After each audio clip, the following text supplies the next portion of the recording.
Welcome to Ms. Grover's Storytime. Today, we're going to read the story titled King Midas.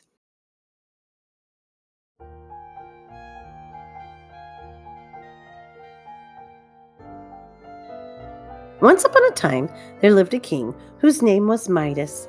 He loved gold so much that he would sit on his throne and count his gold coins just so he could enjoy the feel and the sight of the precious yellow metal. There was only one thing King Midas loved more than gold, and that was his daughter, Marigold. On mornings when Marigold ran in from the garden and greeted him with beautiful flowers, he couldn't have been happier, except that the flowers had been made of gold. So he would say, "Oh, my lovely child, if these flowers were made of gold, they would be worth the picking." In fact, his wish to collect gold grew each time he saw Marigold because he loved her so much. He believed the best thing he could do for her would be to one day give her the biggest pile of gold that had ever been gathered. So King Midas spent all his time collecting gold, which he kept in his treasured room in a basement of his castle.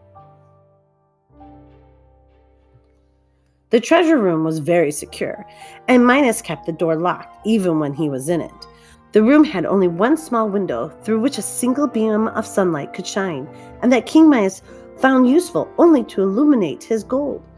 That's why when a shadow crossed the light's path, he looked up and was quite surprised to see a stranger standing there. The stranger looked around and said, "King Midas, you are a very wealthy man. Yes, I've done well, but it's taken me my entire life to collect this gold." "Well, tell me, King Midas, if I grant you one wish, what would it be?"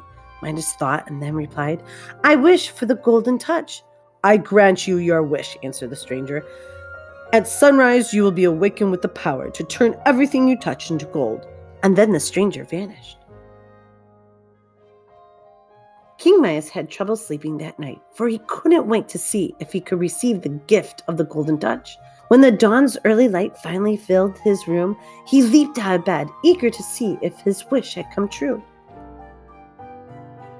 He walked around his bedroom, touching whatever was in his path, and each time, whatever he touched, his nightstand, bedpost, curtains, chair, all turned to gold.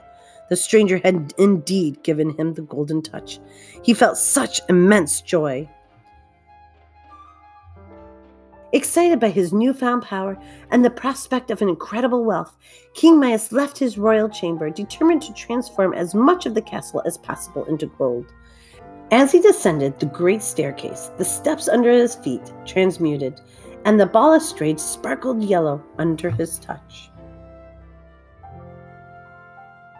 He stepped out into his magnificent garden, where in the earlier days he had planted hundreds of flowers, for before his love of gold, the king had loved flowers dearly.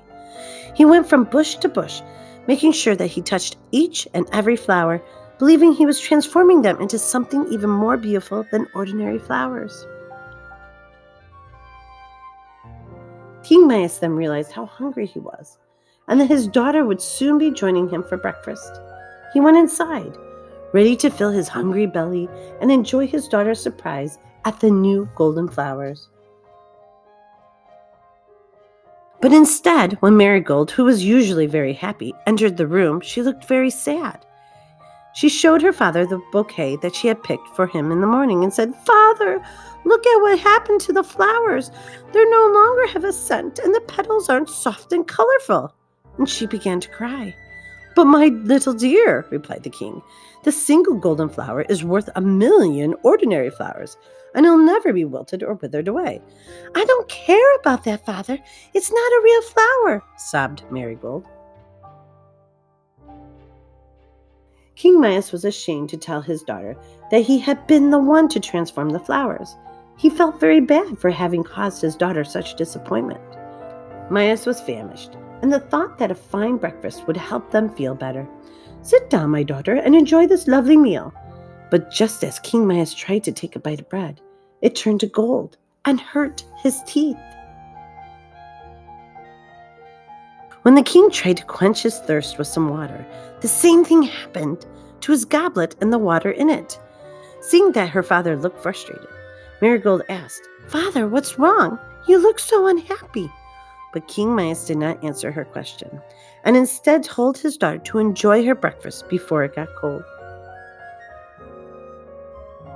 King Midas contemplated his pitiful situation. It seemed that whatever he touched truly turned into gold. How would he ever be able to eat or drink again, or carry out the simplest of acts? He was quite literally the richest man in the world, yet he could no longer enjoy himself. King Midas let out a terrible groan. Meanwhile, poor Marigold was very worried about her father. She could no longer endure it, so she impulsively leaped out of her chair and ran to him affectionately, wrapping her arms around him. And without realizing it, because he found the gesture so comforting, King Midas hugged his daughter back, saying, "Oh, my precious, precious Marigold." But Marigold did not answer. King Midas looked down and saw his worst fear had come true. He had accidentally turned his sweet Marigold into gold. There she stood, now a golden statue, with the look of worry and love permanently hardened onto her face. Midas now understood that this gift had been bestowed upon him. This gift that was supposed to solve his troubles and bring him happiness had instead taken away everything that was truly important and made him miserable. He used to jokingly tell his daughter that she was worth her weight in gold, and now that she was gold, he realized that nothing was really worth more than his little girl and the love they shared. As he stood over her, regretting his greed and wondering if there was any way that he could fix everything, he suddenly noticed there was someone in the room. It was the stranger who had given him the golden touch. "Hello, Midas. Are you pleased with the gift I gave you?" asked the stranger.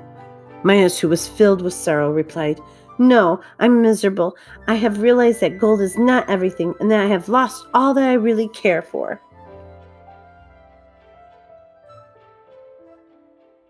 The stranger then said, "I will see that you are wiser today than you were yesterday.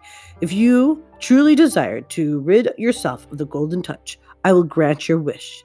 Midas nodded with all his heart and listened closely. "This is what you must do," said the stranger. "Go to the river in your garden. Jump in and wash the golden touch off your body. Then fill a pitcher and sprinkle the water on everything you wish to transform back to its original state." Midas followed the stranger's instructions. He could feel his heart grow lighter as he took his river bath. When it came time to fill the pitcher, he was relieved to see it didn't turn to gold as he filled it. He rushed back to the castle to Marigold.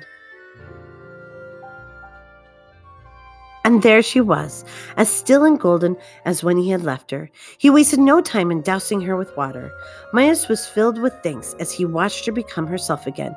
"Father, what are you doing? You're wetting my frock," she declared, having no memory of what had happened to her.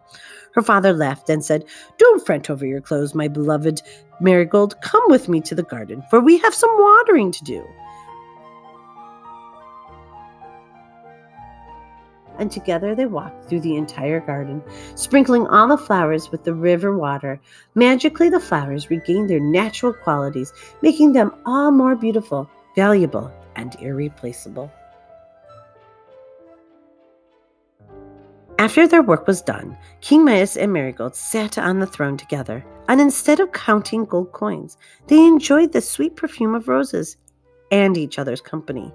"Oh, Father, I've never been happier than I am right now," exclaimed Marigold. "Nor have I, my darling daughter. I have never been happier or felt richer than I do at this very moment." The end.